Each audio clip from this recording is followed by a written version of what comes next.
Het zit hem als gegoten, de laarzen en de overal. Boer Bram zou zo in partij een eigen boerderij kunnen runnen. Het enige dat verraadt dat hij eigenlijk wielrenner is het startnummer op zijn rug. Hij speelt zijn rol in de korte voorlichtingsfilm met verven. Maar dat zie je het ook eens een keer van een andere kant, hè, als fietser. Als fietser zie je als zo'n tractor als een onding, zeg maar, hè, waar je omheen moet of wat alleen maar lastig is. Maar in zo'n tractor zie je eigenlijk veel minder. En je bent natuurlijk veel minder wendbaar. Ook mountainbiker Bart Brentjes heeft een rol te pakken.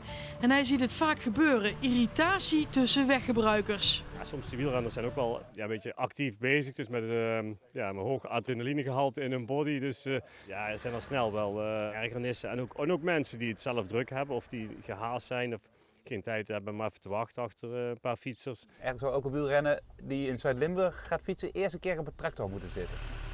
En zo moet het dus. De boer en wandelaar houden rekening met elkaar. En Jan Smeets stopt keurig op tijd voor boer Bram.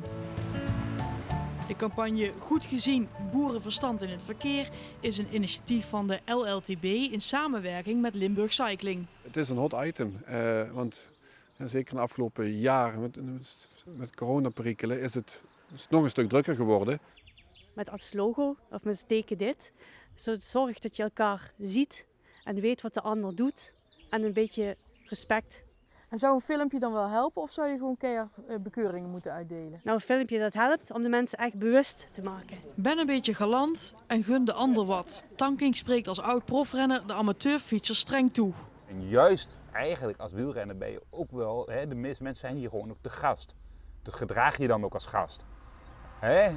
En ik bedoel, als er een tractor aankomt, je kunt zelf ook een keer stoppen. Want je bent aan het fietsen en het is geen wedstrijd. Dus je hoeft niet precies zo snel mogelijk van A naar B.